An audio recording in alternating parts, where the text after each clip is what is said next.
Hello, I'm Andrew Melick, and I just recently was reading Gottlob Frege's on the principles, on the foundations of arithmetic. Reading this book, I've come to a more distinct opinion on what numbers are, not in agreement with him, but out of the Aristotelian principles and Thomistic principles in which I've been educated, which I think are correct. And I think I've come to a more correct and delineated understanding of what numbers are. So I thought I'd record a brief talk where I explain, as far as I can tell, what these mysterious things are. My basic thesis is this: numbers are real. Of course, to make a statement clear sometimes, it's much better to get confused first and see both sides of the issue, and then you can see why taking one side is something dramatic. Numbers, of course, appear to everyone to have something to do with reality. They have something to do with the real world. Mathematics is considered in education not as a subject that we study for the development of the mind. We don't give justifications like we do in humanities or something. We say that we study mathematics because it's useful, and no one ever has trouble justifying mathematics in school courses. Because it's useful, it tells us things about the world, we use it to find out things about the world. It seems sometimes when looking at physics, especially when we've been talking to hardcore physics people who say there's really nothing else besides what physics explains, it might seem that mathematics is in fact the only thing that tells you anything about the real world, since all of physics seems to vanish into mathematical rules, as if mathematics was somehow governing the world. On the other hand, it immediately strikes our understanding that numbers don't seem to exist in the same way as other things, as things at all, we might say. Numbers, we experience color, we can see colors. More obviously, we experience people and other substances, things, individuals, like, I don't know, a doorknob, an apple, an orange tree. All of these things we can experience. We can also experience things like color. We experience even things like strength, whether in ourselves or others, or other things, animals. However, numbers, it seems like that's not even on the same level. Things have colors. Colors exist in things. The colors come through the senses, but do numbers come through the senses? This seems very difficult, and it's also difficult to say where the number is. I could go on, I think, trying to raise this difficulty. Often it seems as if we should say with John Saxon, the textbook author, that a number is an idea.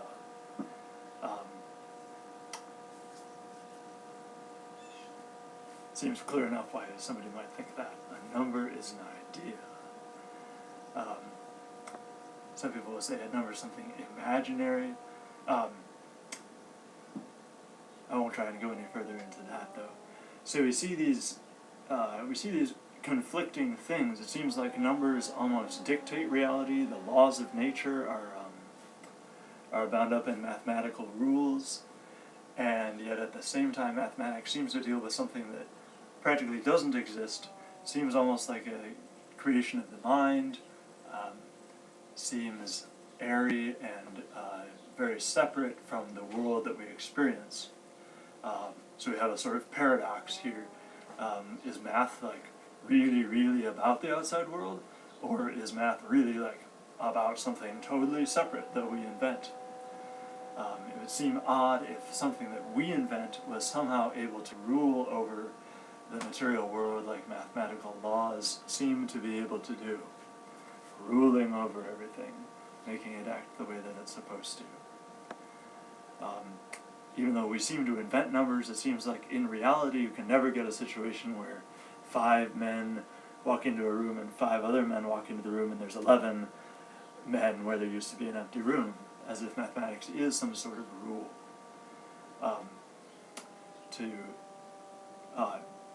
So as a resolution to this, I propose this simple answer, and I'll explain it, and we'll see how it deals with those difficulties, as well as confronting a competing theory by Gottlob Frege. So, as an answer to this, I propose that numbers really are real. They're really part of the outside world that has nothing to do with us. However, they exist in things in a different way. They're inseparable from things, sort of like how color is inseparable from things in the outside world. But of course, we divide it from things in a different way.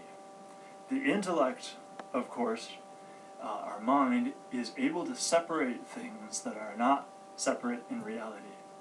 For example, I can think about just this part of my body, the part you see in this video.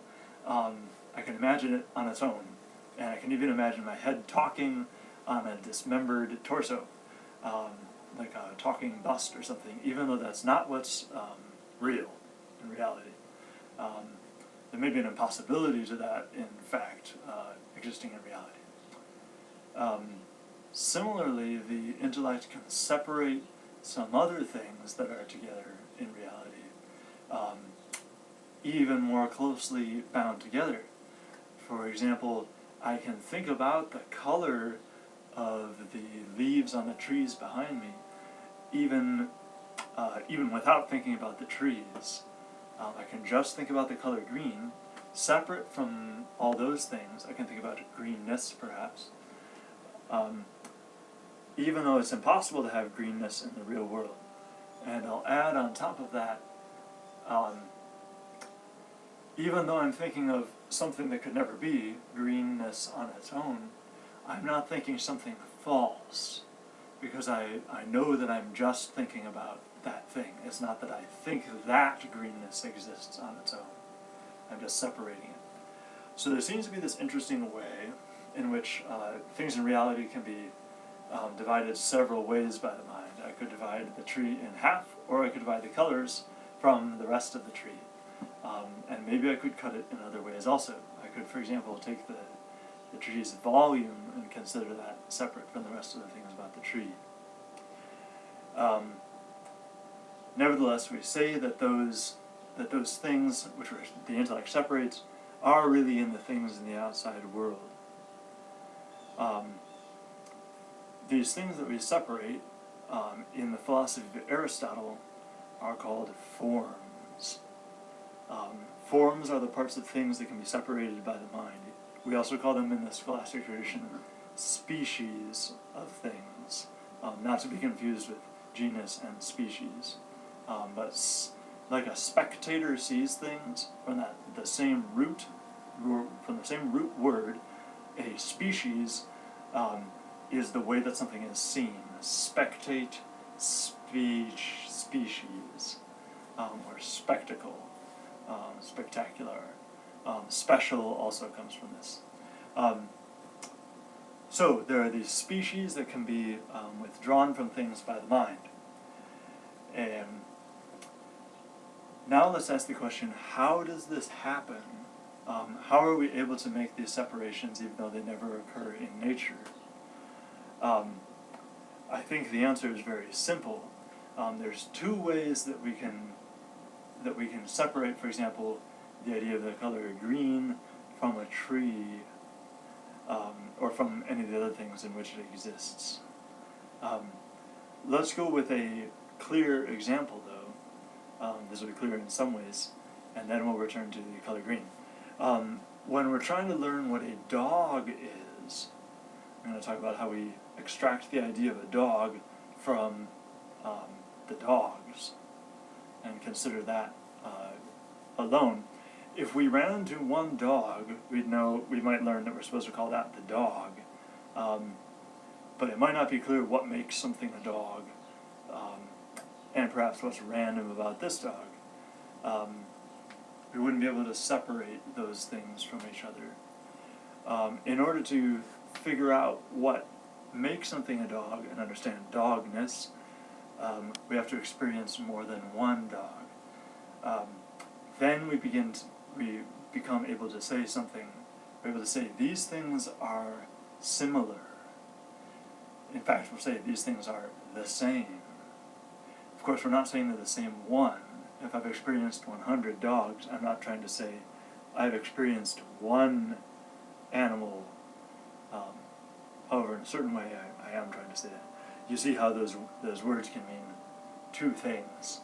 One animal could mean like there's only one thing that's running around, or it could mean it could be like these are all one animal.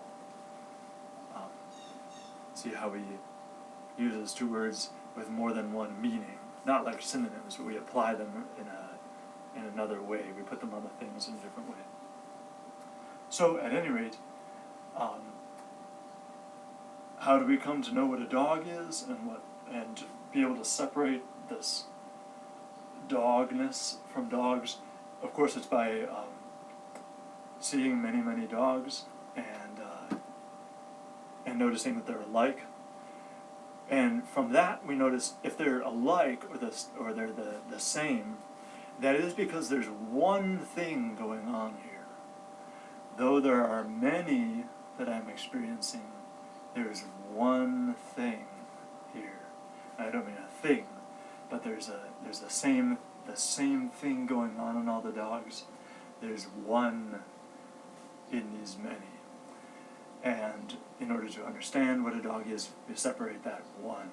And that one, whatever it is dogness. I hope that made sense. So notice that we experience many, we notice that they're similar or the same, and then we find that one thing that is in all of them. Another example to talk about this one business. Suppose I said those two lamps are the same. There's nothing confusing about that statement at first, but of course the same seems to mean often enough that they're not two, they're one. Like, that's the same guy that I saw at the store. That of course means I haven't seen two men, I've actually seen one man. Or the lamp that I saw in the attic was the same lamp as I later saw at the party. That means that there's one lamp, right? But if I said those lamps are the same, those two lamps are the same, I'm of course saying something else. So there's a kind of sameness that makes things one, and then there's a kind of sameness that comes from there being something the same in both of them. And I'd like us to see real quickly that with the two lamps are able to be the same because of something that's really one, something that's really the same in the other sense that makes something be one. How do I come to say that two lamps are the same? Of course, it's because they look the same, and because of them looking the same, I realize that the other things about them are the same too, or similar. And I think I can say this. The two of them have one look between the two of them. You might say the same thing about like twins. There's one look. There's one form, there's one species between the two of them. I mean those all as the same sort of thing. They share something. And when you share something, there's number one of it. So there's something the same, one thing, that's in both of these two things that are the same. This will be important for two reasons later. Okay, and lastly, to return to the leaves, the greenness that I can get from the trees, to come back to that, we are able to remove the greenness from the leaves and the trees because we've seen the same color elsewhere. We've seen things that are other, that are different from leaves, and we've noticed that there's one color shared by those two things. I don't of course mean that for example, a green cable over here and a green leaf are somehow touching each other, or that they're in the same place or something, or that they're both attached by strings to a color, this one color in another place that is like attached to both of them. Nevertheless, I think that we can say that there's something one in both of them. There's just one color going on here. It's in both of them. But I notice that it's just one if I take away, with my mind, if I take away the place of the cable, and I just get the cable without a place in my mind, of course, because you can't have a cable without a place. I take this microphone, green microphone cable, I take away its place, I take away its, I'll take away what it is. So now I'm not going to think about its being a cable, I'm just thinking about it being like a thing that's green. And then I'll take the leaves and I'll do the same thing. And I've got like a green thing, I've taken away everything else except that it's a green thing. And I notice, now I have two green things. Now if I find some way to take away the fact that it's like a thing, because I see that there's something that's the same, there's something that's the same in both of these, even though they're two things, then I'll just get the idea of greenness. So see how the idea of greenness allows me to separate away the thing part of something, because having two things that have the same greenness, it makes me realize that this is something quite independent from being a thing, or being this thing or that thing, because I can see it in two different things. That may have been a confusing last point, but we can set that aside. So, what have we established now? I've said a few things about numbers, of course, and the confusion about numbers. Are they something in the real world or not? Are they something that our mind makes? And I have gone on to talk about how we come to the ideas of things, how we separate ideas from the things in the outside world. Sorry, how we separate things that exist in the outside world from the things in which they exist. As, for example, taking the color from the leaves and just looking at the color. Of course, this is because my claim about numbers is going to be that numbers are the same deal. Numbers exist out in things in the real world, but we have to do some separating in order to see just the number, and not have it mixed in with the other things in the same way as, for example, the color is mixed into the leaves in the tree, not mixed like, of course. Okay, so to figure this out, let's think about how we could possibly end up with the idea of numbers. For this, let's propose a difficulty at the beginning that we're going to try and solve. Numbers are confusing. Apparently we get the idea of numbers from living.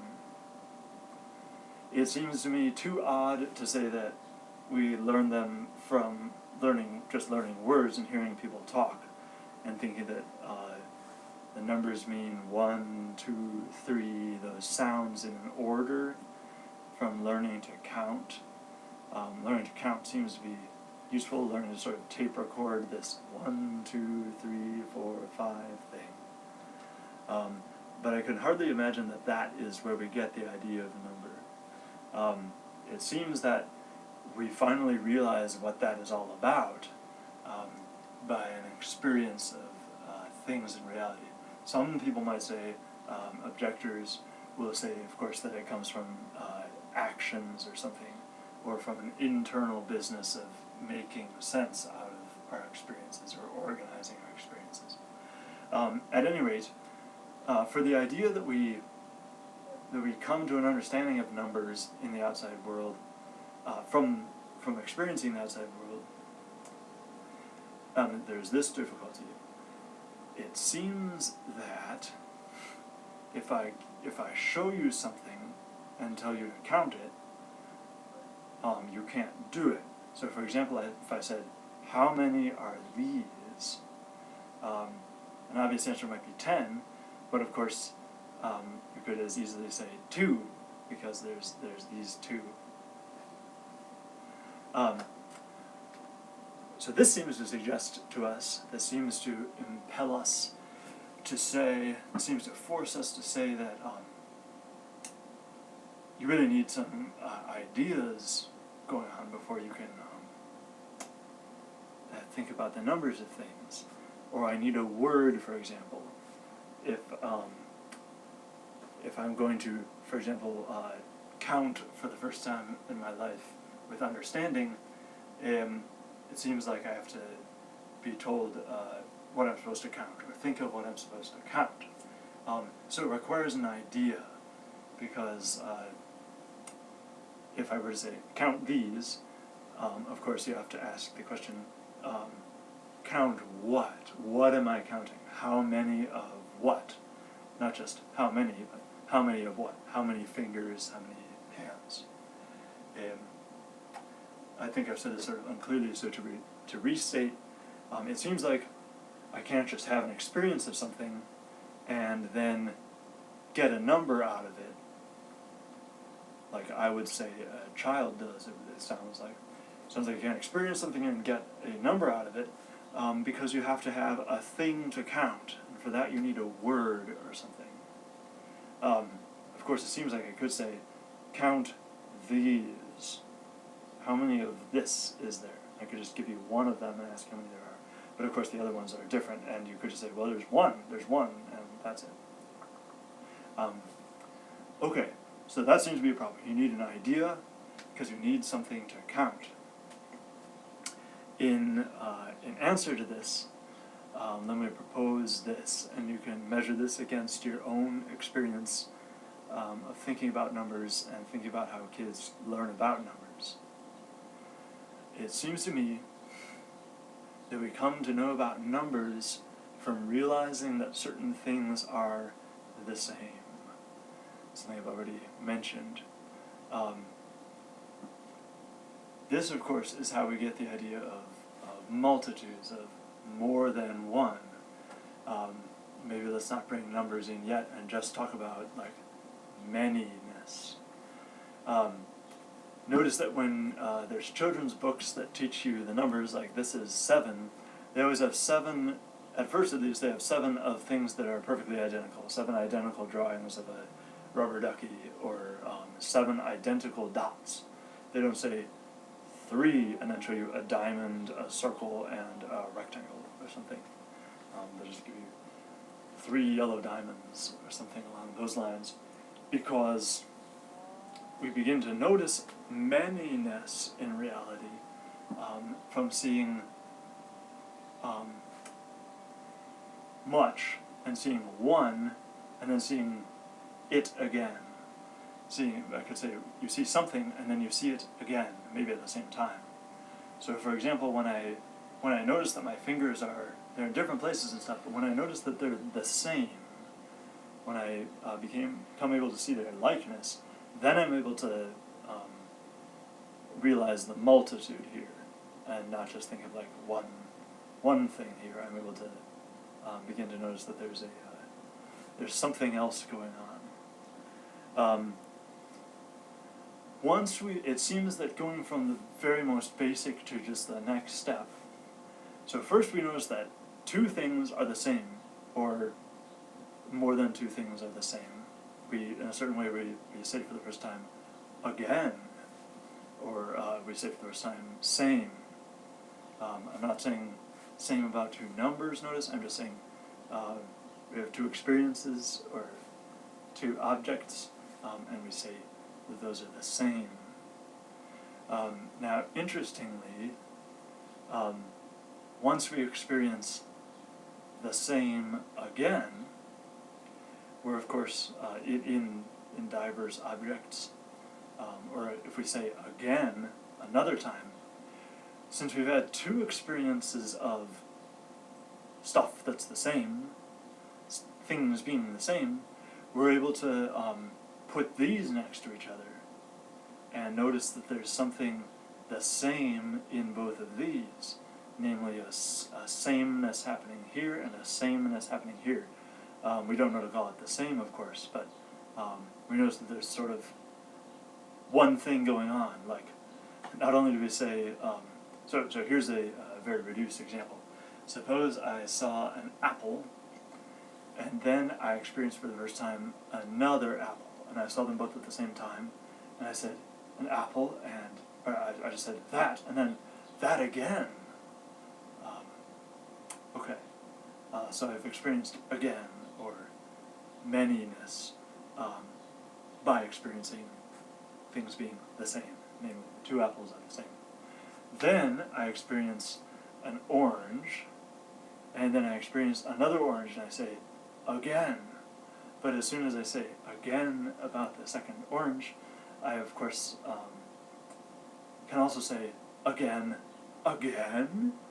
like I've had this experience of going again before, so it's like again, because it happened with the apples, and now it's happening again. So not only will I be able to separate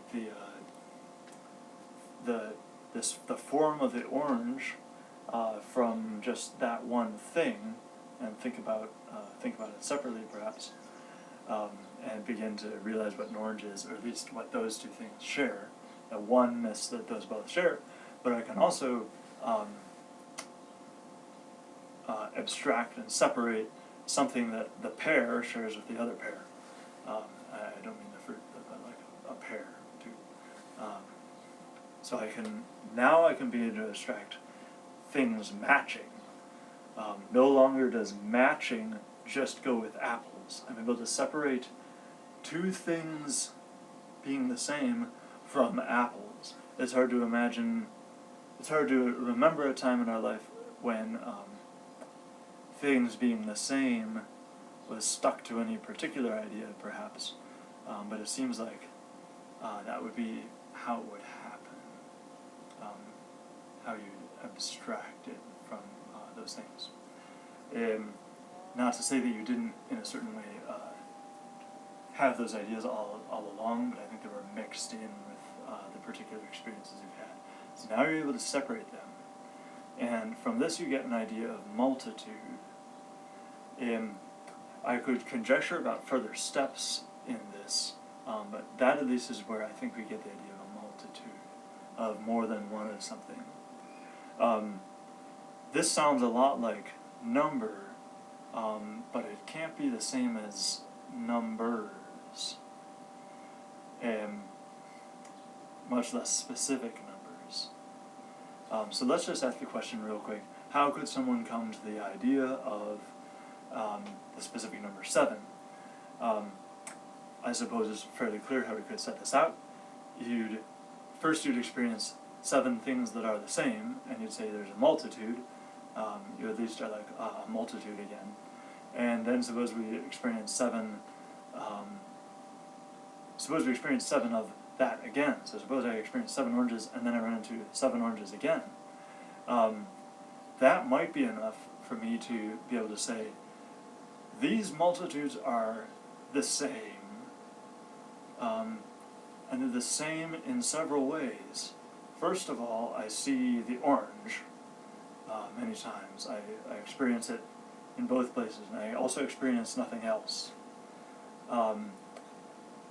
Further, I notice that there are multitudes, but there's another likeness that I've never noticed before. I see another likeness in these 2 identical groups that I've experienced.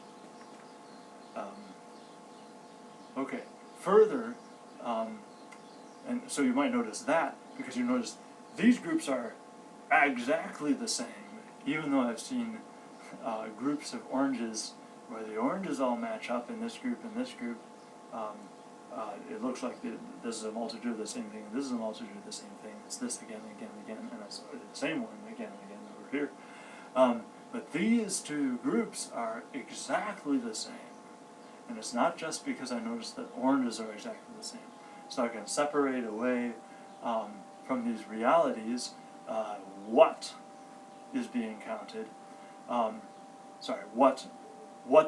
What there is a multitude, namely oranges. I could separate that away, and I could get just 7. Or I might manage to notice a similarity, for example, between 7 oranges and 7 apples. Even though a group of 7 oranges and a group of 7 apples, those two groups are not identical. So I don't need to explain the identicalness with this thing that would end up being a number. Okay, so what have I done? I presented a way in which our notion of the number 7 comes from an experience of some groups. And further, I've claimed that the idea of 7 comes from separating out some of the stuff in that experience. In my first example, you separate out that the things are oranges, and you just get 7, what we can express in speech as 7 things. In our minds, of course, that's just like one idea, and it's something that's been separated away. It's something we managed to cut our experience in a way where we got just that. We can experience that on its own. So we can think of that on its own and think of just this number 7-ness. Or we could also think of 7 and think about it being 7 things, but not think about which thing would have to be, because our mind is able to separate what the 7 are by this power of the mind to divide things in many different ways. We could also think about just the color of a multitude without thinking about the what it's a color of. We could also think about the color of a multitude of oranges. We could think about this orangeness and not think about it there being many things with this color. We could have just the color. Okay, so we've said that much.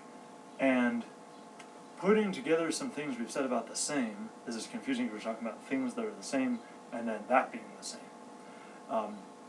But using that, I've said that we call things the same because they share one thing in both of them. It's mixed in with both of them, but in a certain way it's just one thing if you manage to notice it just on its own, not paying attention to what it's in, not paying attention to the place of the other things that happen to be with it. Once you take away all those things, it perfectly matches it in another thing, and it's not even a different place, because we're not talking about the place, we're just talking about this, what we're separating, whether it's the color or the sameness or whatever.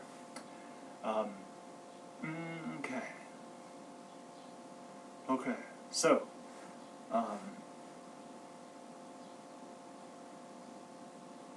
here's what I'm trying to say about numbers.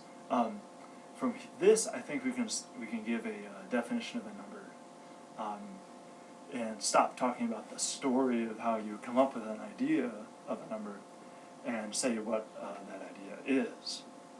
So on account of this, on account of sameness happening because of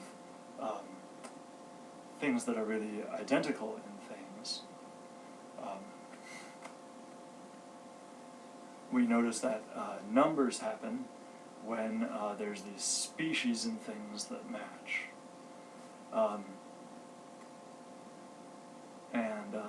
So for example, the number 7 really is, would be seven identical species, or one species in some sort of material, in some sort of things, 7 times, of course, but really the number 7 just, in a certain way, can just refer to the species matching.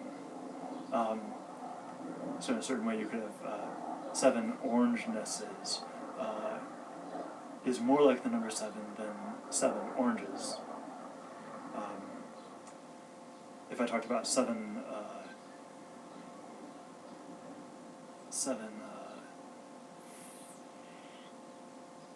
delicious items, that would be different, because, or 7 delicious instead of 7 orangenesses, or 7 orangey things, because deliciousness isn't what makes it be a multitude, because together they're delicious, separate they're delicious. But the orangeness is what makes this one able to be a different one from this, but also match up with it. So this orangeness is somehow what roots the number in the things, the orangeness that each of them has that makes them many of the same thing. Okay, so at this point it might sound like the number is the species or form or like orangeness. Each of those put together. Of course, that's right, as long as we think about it as a form or a species. We separate out which form or species it is, and just think about it as something that makes something able to be many. So when we're thinking about 7, when we think about the 7 and 7 oranges, we're thinking about the 7 orangenesses, but we're not looking at the entire orangeness. We only want to look at the part of the orangeness that makes it be, that makes an orange be 1, and make it be able to be 1, or make several of them able to be many. We just take the part of the idea that is it causing a multitude, or causing oneness. And that part of the idea we can call the unity in the orange. But of course it's weird to say just that, because it seems like an orange can be one or many things. So it's important to see that the unity is somehow affiliated with the form in the orange, with the orangeness. Further, it might seem odd because an orange can be a part of many if we are looking at a different form. Sorry, it can be part of a larger one if we're looking at a different form. Okay, so at any rate, what have we explained? We have said why. We have said what a unity is, and said that number is just a putting together of all the unities. Of course, it's traditional to call the unities, as far as I can tell, to call the unities just units. These are the same in Latin. They're both called unitas. In Latin translations of Euclid, the unit is the unitas. So I've said so far that numbers really are something in things. It's the thing that makes 7 oranges similar to 7 apples, for example, or 7 is something absolutely different from oranges. And I've said that it's a multitude of units. This is clearer further, to add something on top of that, clearer further because the multitude of unities, the putting together the sum of the unities in 7 oranges is really just absolutely the same thing as the sum of 7 unities in, for example, 7 men. So on that account we can say that 7 is, that the number here is the same number as the number over there. Okay, I think this video is long enough and obscure enough already. I'll just say one thing real quick about Gottlob Frege. Frege proposes that numbers are really a property of concepts. For example, I might have the concept men living in Germany, and there's a certain number that ought to be assigned to that concept. So the number doesn't exist in the men in Germany. It exists, as it were, in the attached to the concept men in Germany. This one concept in my head, on account of how it references things in reality, how it's attached to things in reality. I disagree with this for the very simple reason, and I disagree in a certain way partly, the very simple reason that, first of all, concepts come from things in the things, and further, there's something just like the concept that exists in reality. Further, there is something, we can say, one out in reality, in those things that share a concept as well, namely the form or species. Sometimes this isn't true because we have concepts for things that aren't really different from anything else in reality. For example, in a certain sense, we have a concept of an army, even though an army isn't really in itself perhaps different from another group of men or something. An army is an artificial thing, and therefore we've come up with the concept and we've sort of put it into matter. Not that the people in the army and stuff aren't real. Okay, but some of the time, of course, and this is the reason why we have concepts in the first place, there's something in reality that is one on account of which the concept exists. For example, I say that when I see two men, I say, this is the same thing. These two are the same thing because of something in them. Not all of what is them, but part of what is them that is really exactly the same. That's really one. So this form in both of them that is one is, of course, just like the concept, but it's not. And this is the thing on account of which numbers exist.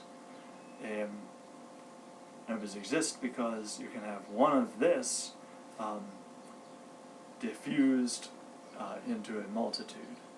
So I don't think we want to introduce concepts when in fact the number really exists, just as the phenomenon of sameness exists in the real world.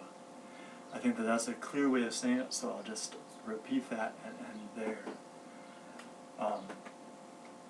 I say that numbers are real, and they're just a part of groups of things that have parts that are the same as each other.